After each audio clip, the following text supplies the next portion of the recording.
नमस्कार दोस्तों, welcome to 10x trader. मैं हूं राजेश कुमार और आज ये बात करने वाला हूं कुछ ऐसे ETFs के बारे में जो इस मार्केट की गिरावट में बहुत ही अच्छा मौका हमें दे रहे बाय करने के लिए। क्योंकि जब जब मार्केट में डाउनफॉल आता है उस टाइम पे जो खरीदता है उसी को बहुत अच्छा खासा प्रॉफिट होता है। सबसे पहले हम समझने का ट्राई करते हैं कि आखिर मार्केट में इतना बड़ा डाउनफॉल आया क्यों। उसका जो एक रीजन निकल के आता है वो है HDFC बैंक।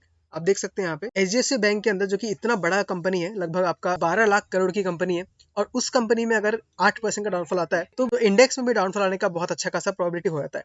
क्योंकि आप देख सकते हैं HDFC बैंक जो है वो निफ्टी में भी और निफ्टी बैंक में भी लगभग 10 से 12% का एलोकेशन सिर्फ HDFC बैंक का है। तो अगर इतने बड़े बैंक में डाउनफॉल आएगा तो इसी कारण से मार्केट में एक अच्छा खासा डाउनफॉल आया था। और आप देख भी सकते हैं, अगर आप किसी को भी देखें तो एक बहुत ज्यादा आपका ओवरबॉट जोन में पहुंच गया था। हम अगेन यहाँ पे देख लेते हैं, निफ्टी 50 का चार्ट हमें निकाल दिया है। और अगर हम वीकली बेसिस पे देखें या डेली बेसिस पे देखें, हम पहले वीकली में देख लेते हैं, तो देख सकते हैं कि RSI आपका कितना ऊपर आ गया था, लगभग 77 के आसपास चल रहा था। और आप देख सकते हैं जब भी RSI 77-80 के पास गया है तब तक हमें एक अच्छा खासा करेक्शन यहाँ पे नजर आया। RSI 70 के आसपास पहुंचा है, हमें एक अच्छा खासा डाउनफॉल देखने को मिला है। तो सेम चीज यहाँ पे भी हो रहा था, क्योंकि RSI बहुत ऊपर चला गया था तो उसको करेक्शन आने के लिए, बस मैनेज करने के लिए स्टॉक नीचे आया। तो दो रीजन थे, एक तो बहुत बड़े बैंक ने गिराने में बहुत ज्यादा कंट्रीब्यूट किया, प्लस जो निफ्टी था और जो इंडेक्स थे वो काफी ओवरबोट रीजन में चले गए थे, तो वहां से करेक्शन आना बहुत अच्छी बात है। मैं तो मानता हूँ कि हेल्दी है, लेकिन इस करेक्शन में आपको डर मारे सेलिंग नहीं कर देना है। आपको इस करेक्शन में मौका ढूंढना है कि कहाँ कहाँ इन्वेस्ट कर सकते हैं। तो पहले अगर मैं HDFC बैंक को ही देख लूँ तो HDFC बैंक का भी आप देख सकते हैं RSI जो है एकदम 30 को टच कर गया है। तो यहाँ भी एक अच्छा खासा हम पोजीशन ले सकते हैं, लेकिन ये आपका पोजिशनल ट्रेड होगा, यानी आपको कुछ महीनों के अंदर या कुछ एक साल के अंदर ही मान के चले तो बहुत ही अच्छा खासा रिटर्न आपको मिल सकता है।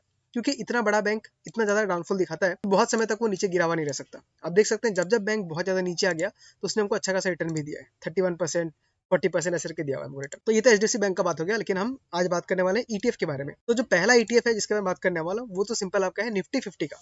आप देख सकते हैं आज के दिन इंडेक्स में लगभग 1% का गिरावट है, लगभग 2% का गिरावट है। तो इंडेक्स में 2% गिरना कोई मामूली बात नहीं होता है। तो इस पोजीशन में आपको आराम से एक पार्ट इन्वेस्टमेंट का कर देना चाहिए। मान लीजिए अगर आपके पास, अगर आप बैठे हुए थे अभी तक, आपके पास 30,000 40,000 रुपीज था, तो कम से कम 10,000 इस जगह पे इन्वेस्ट करना चाहिए। अगर इसके नीचे आता है तो आपको उसमें और ज्यादा इन्वेस्टमेंट करना चाहिए, यानी स्टैगर्ड मैनर में आपको धीरे धीरे इन्वेस्ट करना चाहिए। तो इस पोजीशन पे अगर मान लीजिए हम 10,000 लगाते हैं, तो नेक्स्ट अगर हम देखें, नेक्स्ट अगर नीचे आता भी स्टॉक, तो हमको ये जो व्हाइट लाइन जो दिख रहा है, जो 40 डेज का मूविंग एवरेज है, वहां पे आ सकता है 232 के आसपास। तो नेक्स्ट एलोकेशन हम यहाँ कर सकते हैं। और उसके नीचे अगर आता है तो मुझे लगता है कि 225 तक आ सकता है। ये मैं ETF का प्राइस का बात कर रहा हूँ। तो इस तीन पार्ट्स में उसको बाय कर सकते हो। तो इस तरीके से अगर आप तीन तीन जगह पे एक्यूमुलेट करेंगे तो एक तो आपको नीचे आने पे एवरेजिंग भी हो जाएगा, आपको सस्ते मिल जाएगा, प्लस अगर नीचे से फिर जब ऊपर जाता है तो आपको आराम से 10% का प्रॉफिट मिल सकता है। मान लीजिए 1 या 2 महीने के अंदर जब भी हो जाए आपको 10-15% का प्रॉफिट आ जाएगा। तो ये तो हमने बात करें निफ्टी 20 में। अब हम देख लेते हैं बैंक 20 में, यानी जो निफ्टी बैंक को जो कॉपी करता है। तो निफ्टी बैंक आपको भी पता है कि बहुत ज्यादा वॉलेटाइल है कंपेयर टू निफ्टी। तो निफ्टी में अगर स्टॉक नीचे आता है तो बहुत ज्यादा आता है, और जब बढ़ता है तो भी बहुत अच्छा खासा बढ़ता है। तो सबसे पहला आपका जो अमाउंट लगना चाहिए वो तो यहीं पे लग जाना चाहिए, जो कि आपका 472 के आसपास चल रहा है। आप देख सकते हैं निफ्टी आज के दिन में ही, जो बैंक निफ्टी है, वो लगभग 4% गिरा है। तो कोई इंडेक्स 4% गिरना कोई मामूली बात नहीं है। इस ऐसे गिरावट में हमको कभी मौका मिस नहीं करना चाहिए, आपको खरीदना चाहिए। आप यहाँ पे देख सकते हैं पिछला भी यहाँ पे एक रेजिस्टेंस की तरह काम कर रहा था, तो बहुत ज्यादा चांसेस है कि इस बार सपोर्ट की तरह काम करेगा। तो पहला एलोकेशन तो आप यहाँ पे डाल देंगे। मान लीजिए अगर आपके पास 50,000 है तो आप 10,000 यहाँ डाल देंगे। और मान लीजिए यहाँ से गिरता है, क्योंकि कोई जरूरी नहीं कि यहाँ से वो रिवर्स मार ही देगा, यहाँ से गिर भी सकता है। तो अगर यहाँ से गिरता है तो नेक्स्ट जो मुझे लगता है वो 464 तक आ सकता है। तो इस जगह पर आपको नेक्स्ट अपना अमाउंट डाल देना है। अगर आपका 10,000 है तो 10,000 डालिए, 5,000 है तो 5,000 डालिए, क्योंकि तब तक आपका RSI भी 30 के आसपास आ जाएगा। अभी RSI 30 पे नहीं है, 41 पर है, लेकिन ऐसा गिरावट में हमको मौका मिस नहीं करना चाहिए। कुछ भी अमाउंट जितना हो सकता है आप लगा के वहाँ पे डाल देना चाहिए। अब मैं आपको दिखाता हूँ कि अगर यहाँ तक आ गया स्टॉक और यहाँ से अगर वापस अपने हाई को टच करता है, तो देख सकते हैं कि आपको आराम से 5 से 6% का रिटर्न मिल रहा है कुछ ही दिनों के अंदर, जो कि बहुत ही बड़े रिटर्न हो जाएगा। तो ये हमने देखा नेक्स्ट बैंक 20 के बारे में। और ETFs में दोस्तों लगाने के बाद आपको डरने की बिल्कुल जरूरत नहीं है।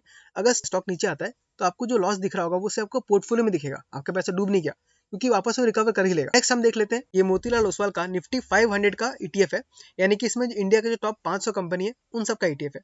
तो इस ETF में भी आप देख सकते हैं कि आज अच्छा खासा गिरावट हुआ है, लगभग 1.5% के आसपास। इसका वॉल्यूम भी काफी अच्छा बना है, लेकिन RSI जो है वो 59 के ऊपर है। तो इसके ऊपर भी नजर रखिए, ये भी हमको अच्छा खासा नीचे मिल सकता है। तो अगर ये भी 19 पे चल रहा है, अगर हमको ये 18 पे मिलता है तो काफी अच्छा खासा जोन होगा जहां पे हम इसको एक्यूमुलेट कर सकते हैं। अब देख सकते हैं इसने कितना अच्छा हमको मूवमेंट दिखाया है। इसने एक बार में जो अप मूव दिखाया तो लगभग हमको 80 डेज के अंदर ही 20% का मूव दे दिया, जो कि बहुत ही बढ़िया मूव है।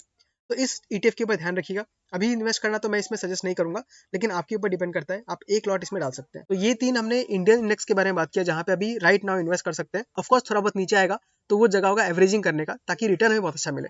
रिसेंटली मैंने UTI Next 50 में, जिसके बारे में बहुत पहले वीडियो बना के रखा हुआ है, उसमें मैंने 30% का प्रॉफिट बुक किया, जो कि बहुत ही अच्छा खासा था, और वो प्रॉफिट बुक करने में मुझे सिर्फ 1 से 2 महीने का टाइम ही लगा। अगर आपने वो वीडियो नहीं देखा तो जाकर उस वीडियो को चेक कर सकते हैं। जब जब उसमें गिरावट आए तो आप उसमें हल्का हल्का बाइंग करते रहिए। अब इंडेक्स ऐसा भी है जो पिछले कुछ महीनों से लगातार गिरते जा रहा है। उस इंडेक्स में भी अगर अभी इन्वेस्ट करते हैं तो आपको मान लीजिए 1 साल के अंदर या 1.5 साल के अंदर बहुत अच्छा खासा रिटर्न मिल सकता है, जहां तक मुझे लगता है कि आपका पैसा डबल भी हो सकता है। अगर उस इंडेक्स के बारे में, उस ETF के बारे में जानना चाहते हैं तो कमेंट करके बताइए, मैं उसके ऊपर एक वीडियो बना दूंगा। तो दोस्तों आज की वीडियो में इतना ही। आपको वीडियो कैसा लगा कमेंट करके बताएं। अगर आपको वीडियो अच्छा लगा तो इसको लाइक कर दीजिए, और हो सके तो चैनल को सब्सक्राइब भी कर दीजिएगा, क्योंकि ऐसे ही वीडियोस मैं टाइम टू टाइम लेके आते रहता हूँ। ठीक है दोस्तों, मिलते हैं अगले वीडियो में किसी अगले स्टॉक के साथ। तब तक के लिए tata, bye bye, take care.